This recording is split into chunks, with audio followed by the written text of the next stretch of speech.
नमस्कार, मी Ranjana. Home cook Ranjana channel वरती आपल्या सर्वांचं पुन्हा एकदा मनापासून स्वागत आहे. आषाढ महिन्यामध्ये आपण तळणीचे पदार्थ करत असतो, तर आजची रेसिपी होणार आहे आपली आषाढ स्पेशल गोड पुरी, जी प्रवासात सुद्धा तुम्ही नेऊ शकता. तेलकट्टी होत नाही. चला तर मग रेसिपीला सुरुवात करूया. हे रेग्युलर गव्हाचं पीठ आहे. आपल्याला जेवढ्या प्रमाणामध्ये या गोड पुऱ्या करायच्या असतील तेवढ्या प्रमाणामध्ये आपल्याला इथे पीठ घ्यायचं आहे. तुम्ही माप कुठलेही घ्या, फक्त माप ते तुम्हाला पुढे व्यवस्थित ठेवायचे आहेत. 2 बाउल मी इथे घेतलेले आहे. तुम्ही कपाचं माप घेतलं तरी सुद्धा चालेल, कुठल्याही भांड्याचं घेतलं तरी सुद्धा चालेल. 2 बाउल मी गव्हाचं पीठ घेतलेलं आहे. एक छोटी वाटी रवा घेतलेला आहे. टीस्पूनने म्हणाल तर 5 टीस्पून मी इथे रवा घेतलेला आहे. हा पिठामध्ये आपल्याला इथे घालायचा आहे. एका पातेल्यामध्ये आपण ज्या बाउलनी पीठ घेतलेलं आहे त्या बाउलनी, त्या वाटीनी, त्याच मापाने अर्धी वाटी आपल्याला इथे पाणी घ्यायचंय. गोड आपल्याला घ्यायचा आहे. गोड तुम्ही तुमच्या आवडीप्रमाणे इथे घेऊ शकता. मी इथे अर्धी वाटी घेणार आहे. 2 वाटीला अर्धी वाटी हे परफेक्ट इथे चव देतं. तर तुम्हाला जास्त आवडत असेल तर तुम्ही थोड्याफार प्रमाणामध्ये जास्तीचे घेऊ शकता. अर्धी वाटी मी इथे अर्धे बाउल गूळ घेतलेला आहे. तो आपल्याला इथे पाण्यामध्ये घालायचा आहे. तडका पॅन मध्ये 2 टीस्पून तेल गरम करायचंय. कडकडीत गरम करायचं आहे आणि त्यानंतर आपण हे गूळ विरघळवून घेणार आहे.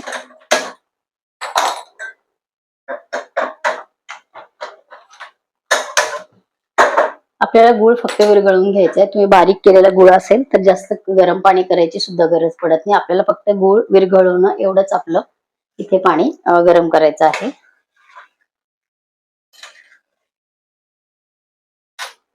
गरम होते पाणी. एकीकडे आपण गूळ विरघळवायला ठेवलेला आहे आणि इथे आपल्याला घ्यायचं आहे 2 टीस्पून खसखस घ्यायची आहे.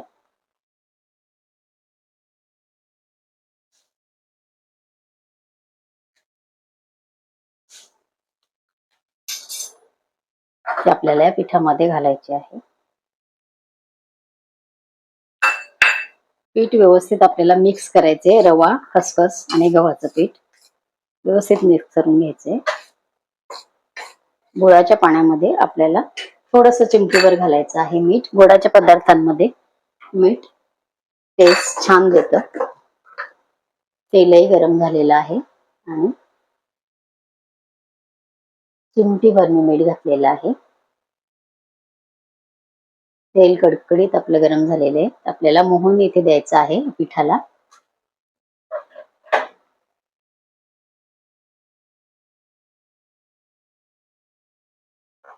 चमच्याच्या साहाय्याने व्यवस्थित आपल्याला मिक्स करायचंय. थंड झाल्यानंतर हाताने सगळ्या पिठाला आपल्याला तेल चोळून घ्यायचंय, लावून घ्यायचंय.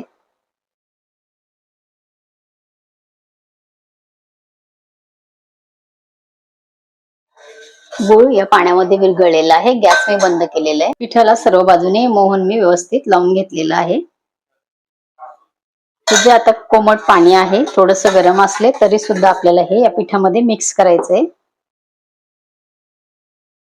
पाण्याचं प्रमाण जास्त घ्यायचं नाही. तुम्ही ज्या भांड्याने पीठ घेतलं त्या भांड्याने अर्ध फक्त आपल्याला पाणी घ्यायचं आहे आणि चवीनुसार तिथे गूळ तुम्ही वापरू शकता. कमी जास्त थोडासा तुम्ही इथे गूळ करू शकता. पाणी जास्त झालं तर ते पाणी आपलं पीठ जर कमी असेल तर त्यामध्ये आपल्याला पीठ वाढवावं लागेल. म्हणून इथे ज्या भांड्याने पीठ घेतलं त्या भांड्याने अर्ध आपल्याला तिथे पाणी वापरायचं आहे. तर हे व्यवस्थित आपल्याला पीठ मळता येतं.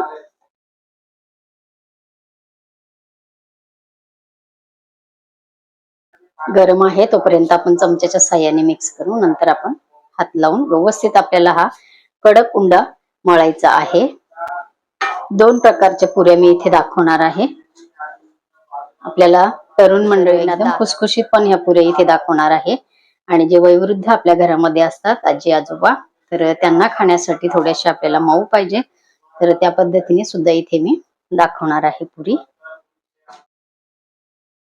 सर्व गोळाचं पाणी आपण इथे घालून घेतलेलं आहे.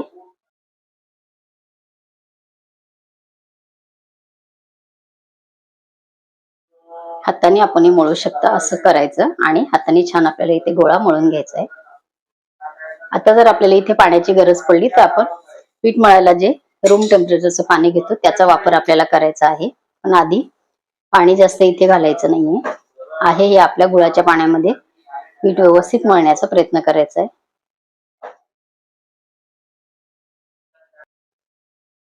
थोडंसं मी पाणी घेतलेलं आहे.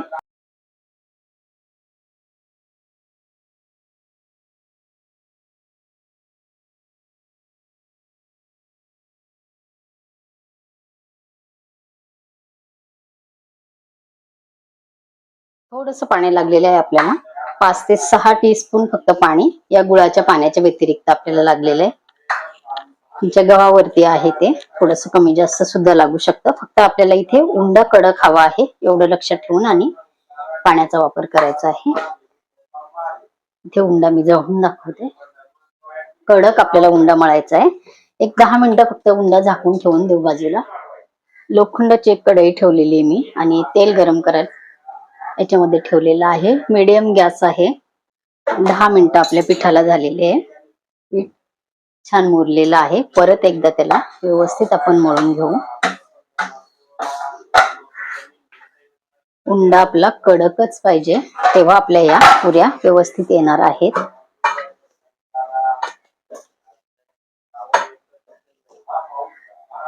एक करून तुम्ही एक मोठी पोळी लाटून त्याच्या सुद्धा पुऱ्या करू शकता किंवा छोटे छोटे आकाराचे गोळे तोडून सुद्धा करू शकता. तर आता मी एकच ही मोठी लाटून आणि याची आपली पुरी तयार करते.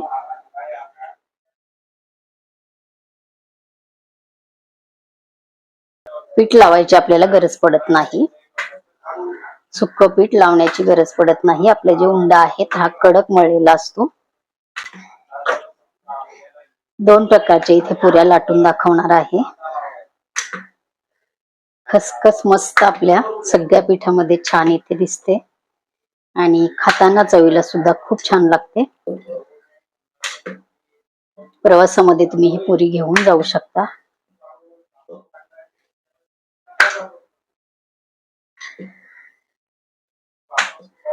एकदम आपल्याला जाड ही पुरी ठेवायची नाहीये आणि एकदमच खूपच पातळ पण लाटायची नाहीये. मी इथे लाटून झाल्यानंतर दाखवते.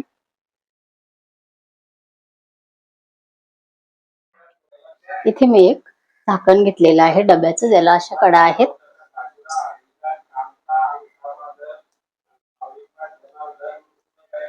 एकसारख्या आकाराच्या 3 पुऱ्या आपल्या ह्या पिठामध्ये या पोळीमध्ये होतात.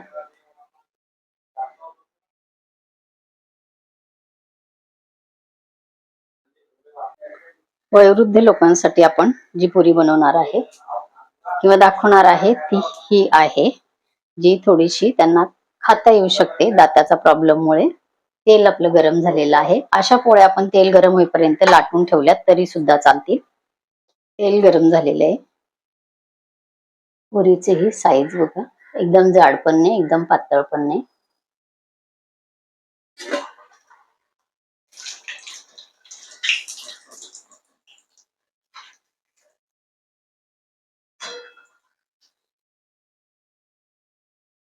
गूळ आहे त्यामुळे कलर लगेच आपला लाल होतो. तर वरती खालती करत करत आपल्याला ही अशी पुरी तळून घ्यायची. खूप वेळा एकाच साईडनी तळू द्यायची नाहीये. झटपट पुरी तळून तयार होते ही.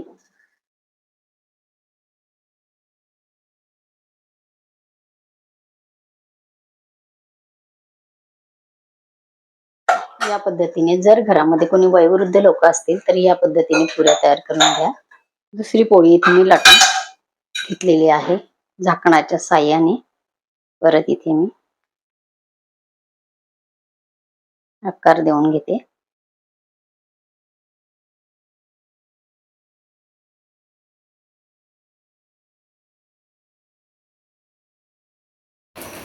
पुरी कुरकुरीत होण्यासाठी काट्या चमच्याच्या साह्याने आपण याला छोटे छोटे होल पाडून घ्यायचे सर्व बाजूने.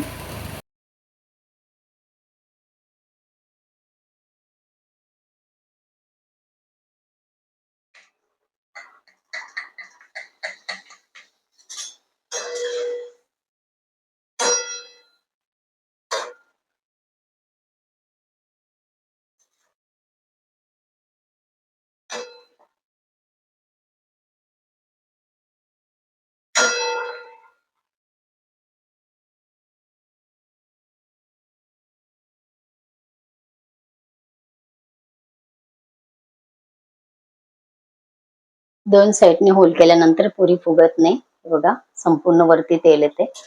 तुम्हाला ज्या पद्धतीने योग्य वाटेल त्या पद्धतीने तुम्ही होल करून आणि पुऱ्या तळून घेऊ शकता. आवडेल त्या पद्धतीने तुम्ही इथे करून घ्या.